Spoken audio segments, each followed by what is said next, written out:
sedikit orang yang hidupnya jadi berantakan gara-gara pinjol. Apalagi kalau cara penagihannya udah nggak manusiawi, mulai dari intimidasi, teror, sampai ancaman yang bikin nggak tenang dan bisa membahayakan keselamatan.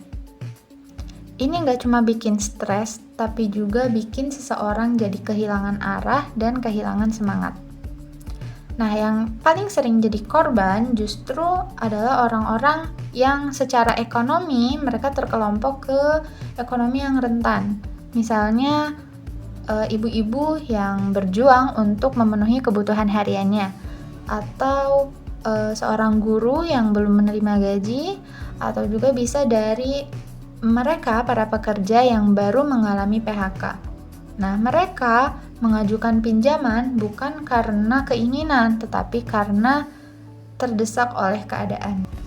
Hari ini kita hidup di mana akses pinjol itu benar-benar dipermudah.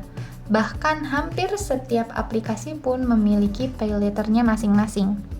Nah, kita perlu sadar bahwa mereka mempermudah itu semua bukan karena mereka ingin bersedekah kepada kita, tetapi karena mereka ingin meraup keuntungan sebesar-besarnya. Nah, kita bahas bukan dari segi halal maupun haramnya, tetapi kita fokus kepada perkara berhutangnya. Islam menilai bahwasanya berhutang adalah hal yang luar biasa. Nabi SAW pernah enggan menyolati orang yang sedang memiliki hutang.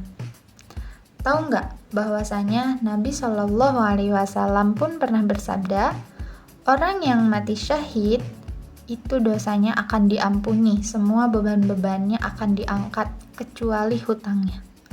Kebayangkan orang yang mati syahid aja yang dosanya akan diampuni, yang semua beban-bebannya akan diangkat, tetapi perkara hutang Allah tidak akan menangguhkannya.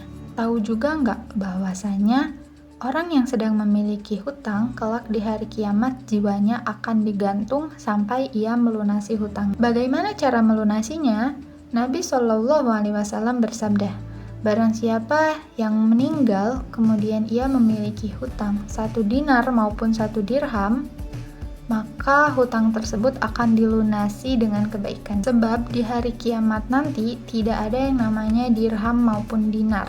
Bagaimana caranya? Jadi pahala yang selama ini dikumpulkan, selama ini ibadah ini itu, pahalanya akan ditransferkan kepada orang yang menghutangi. Jadi dalam hal ini kita bukan bahas dari segi halal atau haramnya berhutang, karena Allah Subhanahu wa Ta'ala menghalalkan perhutangan.